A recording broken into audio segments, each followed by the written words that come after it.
Hello everyone, welcome to Delta Academy. मेरा नाम है रंजन और आप सभी के लिए एक गवर्नमेंट जॉब वैकेंसी आई हुई है जिसका डिटेल लेकर के इस वीडियो में आया हुआ हूं मैं। ठीक है, तो चलिए स्टार्ट करते हैं बिना देरी किए इस डिटेल को। और ये गवर्नमेंट जॉब वैकेंसी कहां से आई है इसका और इसमें क्या क्या क्राइटेरियाज है, ये सारा कुछ आपके साथ डिस्कस करते हैं।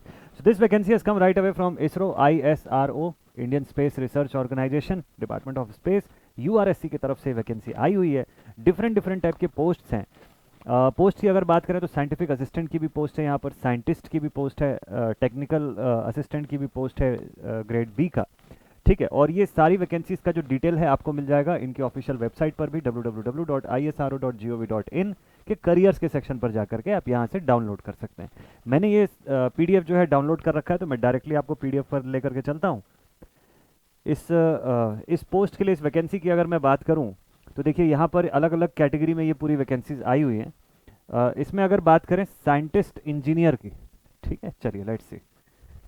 तो यहाँ से देखिए सबसे पहले तो साइंटिस्ट इंजीनियर की बात करें, मेकाट्रॉनिक्स की 2 सीटें यहाँ पर आई हुई है। और साइंटिस्ट इंजीनियर जो है SC कैटेगरी का जो पोस्ट है, इसके लिए आपको MTech या ME का रिक्वायरमेंट मांगा हुआ है। ठीक है, तो अगर आपने ME MTech किया हुआ है तब आपके लिए ये वाला पॉइंट इंपॉर्टेंट है, नहीं तो थोड़ी देर वेट करिए, जस्ट अगला पॉइंट जो है वो मैं बताने जा रहा हूँ, जिसमें कि BTech या डिप्लोमा वाले कैंडिडेट्स के लिए एलिजिबिलिटी है। मटेरियल साइंस का एक पोस्ट है यहाँ पर, ठीक है, और फिजिक्स का एक है यहाँ पर अनरिजर्व्ड के लिए।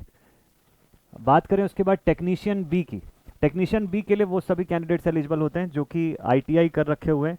ठीक है, SSC या मैट्रिकुलेशन प्लस ITI जो है वो इस पर मांगा हुआ है इन दैट रेलेवेंट फील्ड। ठीक है, इसमें भी अगर मैं बताऊं तो सबसे ज़्यादा वैकेंसी जो है वो इलेक्ट्रॉनिक्स के स्टूडेंट्स के लिए आई हुई है, दैट इज 63 सीट्स जो है वो यहाँ पर अवेलेबल है। ठीक है, तो electronics, electronic systems, mechanic consumer electronics, appliances, mechanic industrial electronics, इस तरीके से है। और यहाँ पर सभी वैकेंसीज का बाइफर्केशन आपको दिया हुआ है। बात करें इलेक्ट्रिकल की, तो इलेक्ट्रिकल में भी ITI सर्टिफिकेट अगर किसी ने किया हुआ है तो आपको 13 सीटें जो है इस पर मिलती है। ठीक है, 13 seats are available in technician B category. फिर बाकी और अलग अलग कैटेगरी है, तो इसको आप देख सकते हैं। नेक्स्ट ड्रॉट्समैन वगैरह का यहाँ पर है, ड्रॉट्समैन बी। अब बात करते हैं सीधे टेक्निकल असिस्टेंट की। टेक्निकल असिस्टेंट में इलेक्ट्रॉनिक की कितनी सीटें हैं? टेक्निकल असिस्टेंट में भी इलेक्ट्रॉनिक की ज़्यादा सीटें हैं, यानी कि 28 वैकेंसीज है दूसरे ब्रांचेस के कंपैरिजन में। और यहाँ पे भी आप देखें तो क्या रिक्वायरमेंट है, first class diploma in electronics engineering from a recognised state board. ठीक है, पहला चीज़। दूसरा, कंप्यूटर साइंस के कैंडिडेट्स के लिए 6 सीटें यहाँ पर अवेलेबल है, सेम अपने रेलेवेंट फील्ड पर यहाँ पे मांगा हुआ है डिटेल। और इलेक्ट्रिकल के कैंडिडेट्स के लिए कम सीटें, काफ़ी कम है दूसरे ब्रांचेस के कंपैरिजन में, तो 5 सीटें यहाँ पर अवेलेबल है। ठीक है, first class diploma in electrical engineering, तो ये मांगा हुआ है यहाँ पर। तो जो डिप्लोमा वाले कैंडिडेट्स हैं वो एटलीस्ट इस पर अप्लाई कर सकते हैं। सीट्स कम है बट हमको अपने तरफ से कोशिश नहीं छोड़ना है, अगर ऑप्शन बन रहा है तो उस पर ज़रूर से कोशिश एक बार करना चाहिए। साइंटिफिक असिस्टेंट की भी यहाँ पर वैकेंसीज है, chemistry, physics, animation and multimedia, mathematics and library assistant की पोस्ट की। ठीक है, यहाँ पर भी ग्रेजुएशन मांगा हुआ है, फर्स्ट क्लास ग्रेजुएशन, और अपने रेलिवेंट फील्ड के अकॉर्डिंग वो ग्रेजुएशन का कैटेगरी है। फिर बाकी ये सब नॉन टेक्निकल पोस्ट हैं, इसको भी आप अगर चाहें तो देख सकते हैं। बात करें पोस्ट के हिसाब से एज क्राइटेरिया कितनी अलाउ किया हुआ है, तो साइंटिस्ट इंजीनियर SC कैटेगरी के लिए जो है, साइंटिस्ट इंजीनियर जो है वो उसके लिए एज लिमिट 18 से 30 साल की अलाउड है। ठीक, पोस्ट कोड 1 और 2 का। और पोस्ट कोड 3 और 4 का अगर आप देखेंगे तो 18 से 28 साल जो है वो इसमें अलाउड है। लेवल 10 का पे मैट्रिक्स है, 56,100 पर मंथ का इसमें एडमिसेबल आपका सैलरी रहेगा। टेक्निकल असिस्टेंट की बात करें या फिर साइंटिफिक असिस्टेंट या लाइब्रेरी असिस्टेंट, तीनों में 18 से 35 साल इसमें जो है वो एलिजिबल है, एज लिमिट दिया हुआ है। लेवल 7 का पे रहेगा 44,900 पर मंथ की सैलरी प्लस एडमिसेबल जो अलाउंसेस हैं वो यहाँ पर रहेंगे। ठीक है, और टेक्नीशियन बी की अगर बात करें तो 18 से 35 साल यहाँ पर भी एज लिमिट है। लेवल 3 का यहाँ पर पे मैट्रिक्स आप देख सकते हैं, उस हिसाब से 21,700 per month plus admissible allowances available रहेंगे आपके लिए।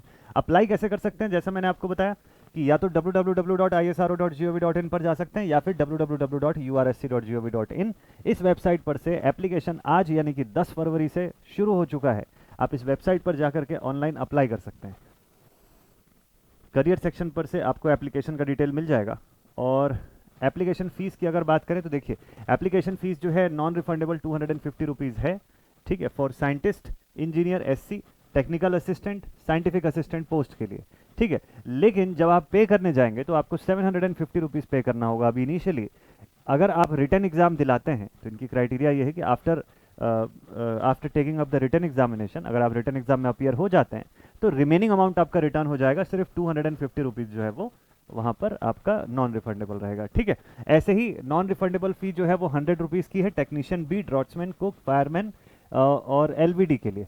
ठीक है, लेकिन इनिशियली जब वो पे करने जाएंगे तो उनको 500 रुपये का फीस देना पड़ेगा, भले ही बाकी का अमाउंट जो है वो रिफंडेबल हो जाएगा after they appear in the return examination. ठीक, तो इस अकॉर्डिंग आप देख सकते हैं एप्लीकेशन फ़ी के रिफंड को लेकर के यहाँ पे बताया हुआ है। सिलेक्शन प्रोसीजर की बात कर लेते हैं जल्दी से। सिलेक्शन प्रोसीजर में देखिए, अगर आप साइंटिफिक इंजीनियर एससी की बात करें जिसमें कि एमटेक बेस्ड क्वालिफिकेशन मांगा हुआ है, अगर आपने एमटेक किया हुआ है इसके लिए एलिजिबल होते हैं, तो उस कंडीशन में देखिए एग्जामिनेशन पैटर्न जो है वो 3 पार्ट में डिवाइडेड है।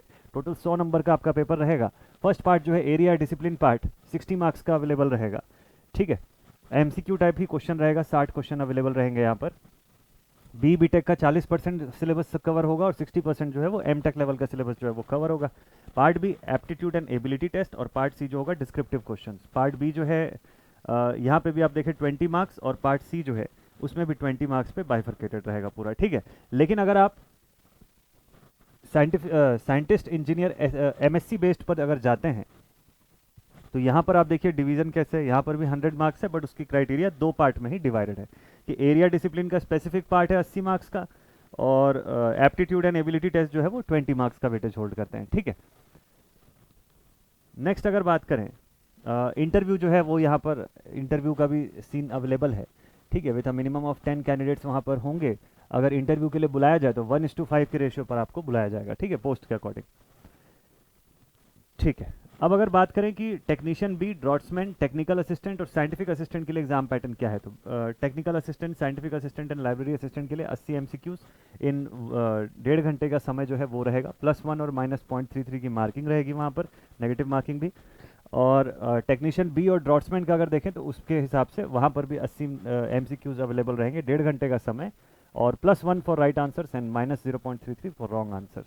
क्वालिफाइंग नेचर का रहेगा। इसको स्किल टेस्ट की अगर मैं बात करूँ तो स्किल टेस्ट क्वालिफाइंग नेचर का रहेगा और 100 मार्क्स का स्किल टेस्ट कंडक्ट होगा उसके बाद। ठीक है, पास क्राइटेरिया यहाँ पे आपको दिया हुआ है मार्क्स वाइज और स्किल टेस्ट के लिए भी ये गिवन है। ये इसकी पूरी की पूरी और बेसिक क्राइटेरियाज जो है वो इसमें गिवन है। ठीक है, तो मुझे लगता है कि ये ओवरऑल मेन सारी डिटेल्स मैंने आपको बता दिया है। ठीक है, बाकी बेसिक जितनी भी डिटेल्स है एडिशनल वो सारी चीज़ें यहाँ पर अवेलेबल है। टेस्ट सेंटर्स के बारे में आप वहाँ पर जब अपना ईमेल आईडी वगैरह प्रॉपर डालेंगे, आपके पास जब एडमिट कार्ड आएगा तो उसमें टेस्ट सेंटर्स भी प्रॉपर उसमें मेंशन रहेंगे।